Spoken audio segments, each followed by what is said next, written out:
पिछले 15-20 दिनों से लगातार नीतीश कुमार भारतीय जनता पार्टी पर भारी पड़ने लगे थे।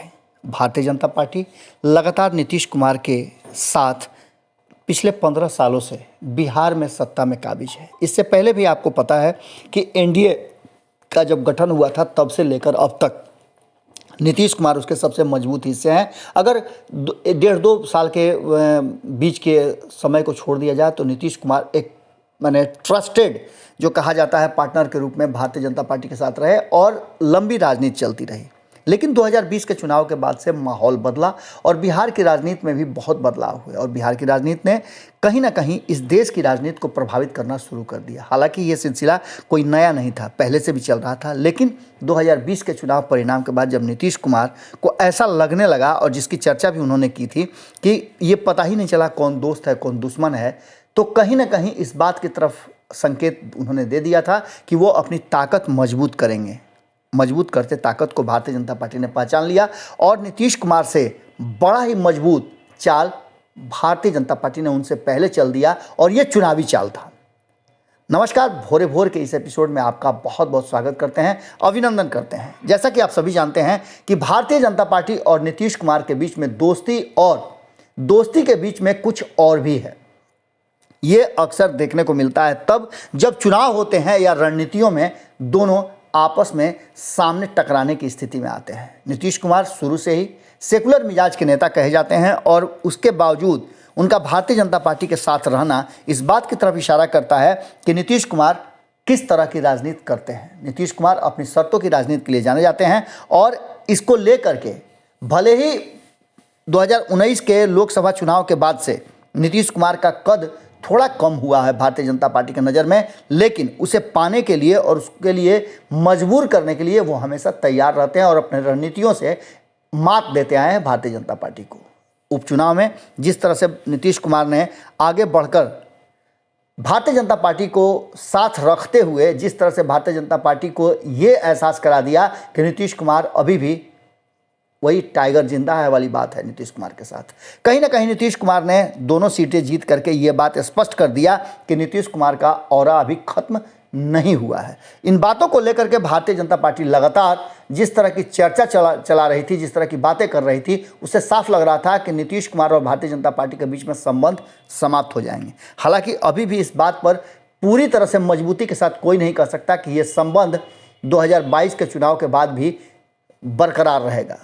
नीतीश कुमार और भारतीय जनता पार्टी के संबंधों को लेकर के तब से ये चर्चा चल रही है जब से 2020 के चुनाव परिणाम आए हैं। उसके बाद से लगातार दोनों के बीच में दोस्ती भी है और दोनों एक दूसरे को पटकने और मात देने के लिए भी तैयारियां कर रहे हैं। आपने देखा होगा किस तरह से बिना चुनाव के चुनाव की तैयारियां कुछ ना कुछ तो इशारा जरूर कर रही थी। जहां एक तरफ नीतीश कुमार अपने कुनबे को, अपनी शक्ति को बढ़ाने में लगे हुए थे, वहीं भारतीय जनता पार्टी भी कम नहीं है। इस बीच में 5 राज्यों के चुनाव की सुगबुगाहट और उसका एक तरह से कहिए तो बिगुल फूका गया है। भारतीय जनता पार्टी को उत्तर प्रदेश का चुनाव हर हाल में जीतना है और वहां फिर से सरकार बनाने की कवायद करनी है। इन सारी बातों को लेकर के चाल ढाल जो है वो देख करके अंदाज़ा लग रहा है कि भारतीय जनता पार्टी हर तरह के समझौता और हर तरह का एक्ट करने के लिए तैयार है। आपको पता है कि चुनाव जीतने के लिए भारतीय जनता पार्टी अलग अलग तरह की प्रक्रिया शुरू करती है। उस प्रक्रिया का ही हिस्सा है 3 जो कृषि कानून थे, कृषि बिल थे, उसे प्रधानमंत्री का खुद बाहर आकर के सामने से लीड करते हुए और वापस लेने की घोषणा करना।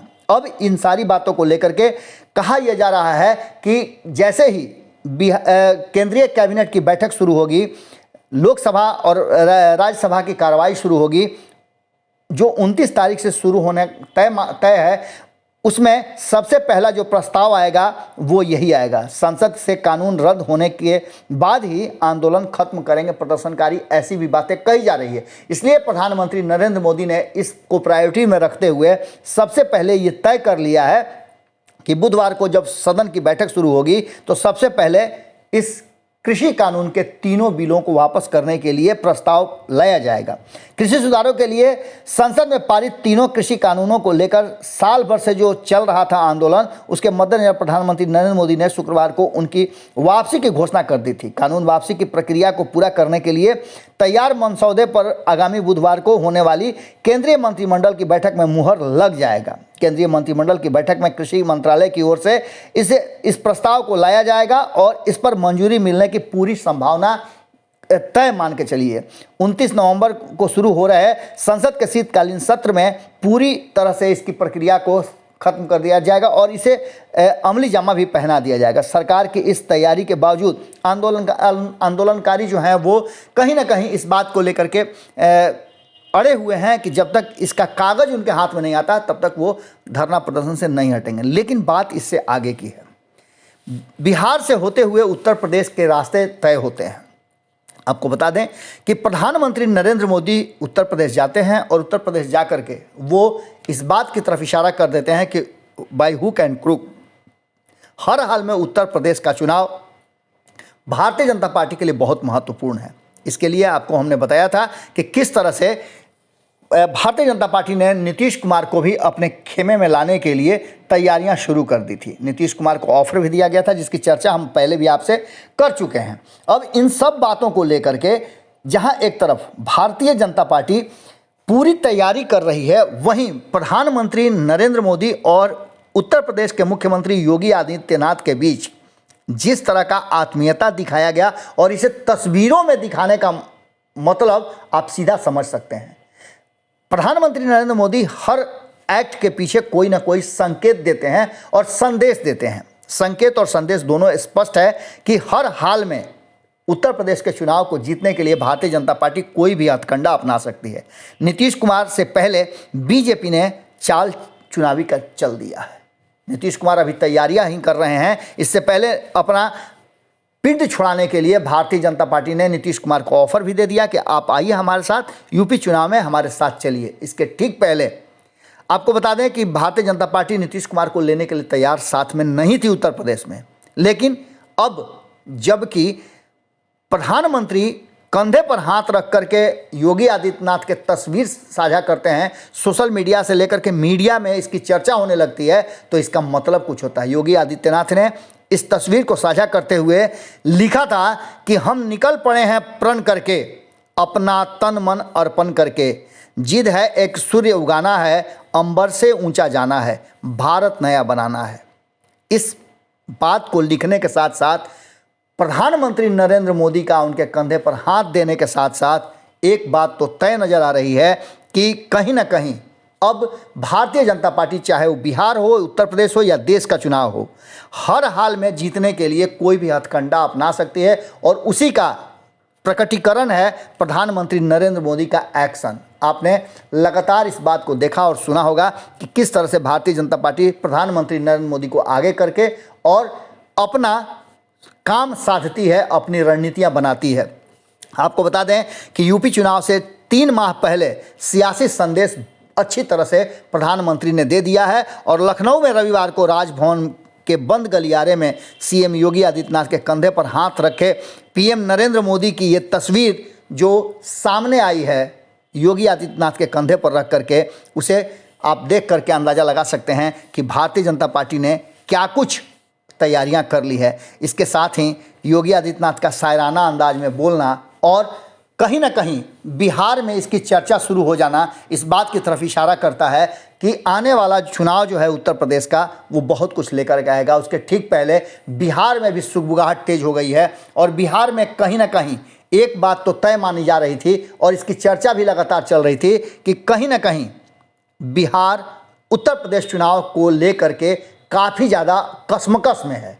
जहां एक तरफ बिहार में एनडीए के अन्य घटक दल भारतीय जनता पार्टी को छोड़ करके असमंजस की स्थिति में है, वहीं भारतीय जनता पार्टी पूरी तरह से कॉन्फिडेंट है कि वो जैसे चाहेगी वैसे एनडीए के नेताओं को अपने पाले में रख लेगी। लेकिन नीतीश कुमार एक अलग चीज़ हैं और नीतीश कुमार से पहले भारतीय जनता पार्टी का चुनावी चाल चल देना इस बात की तरफ इशारा करता है कि नीतीश कुमार कहीं ना कहीं अब भारतीय जनता पार्टी के लिए अगर दोस्त नहीं है तो दुश्मन बड़े मजबूत साबित होंगे। और ऐसी स्थिति में भारतीय जनता पार्टी ने जो संदेश दिया है वो ये स्पष्ट बता रहा है कि योगी आदित्यनाथ जिनसे 36 के आंकड़े चल रहे थे, आपने कुछ दिन पहले ही सुना था कि योगी आदित्यनाथ को दिल्ली बुलाया गया था, लेकिन उन्होंने केंद्रीय नेतृत्व की बात मानने से इनकार कर दिया और सीधे तौर पे वो उत्तर प्रदेश में अपने चेहरे पर चुनाव लड़ने के लिए तैयार थे। लेकिन एक बार फिर से नरेंद्र मोदी का चेहरा बनाने के लिए शायद ये एक पहल है और इसके संदेश स्पष्ट हैं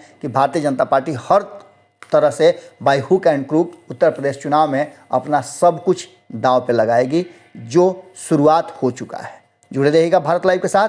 भोरे भोर में हम आपसे यहीं विदा लेते हैं। बाकी की खबरों के लिए देखते रहिए भारत लाइव। नमस्कार। अगर ये वीडियो पसंद आई और वह बिहार के राजनीति और बिहारियत से सरोकार रखेनी तो सब्सक्राइब बटन दबा के चैनल के सब्सक्राइब कर ली। ओजे एगो घंटी बा, ओकरा बटन दबा देला से कुल सटीक और मारक खबर रुआ मुफ्त में मिल जाई। अगर रुआ पत्रकारिता के हमनी के नया प्रयोग में सहयोग कर चाहतानी तो ज्वाइन बटन दबा दी। पेटीएम नंबर नोट कर ली 9386816700। धन्यवाद।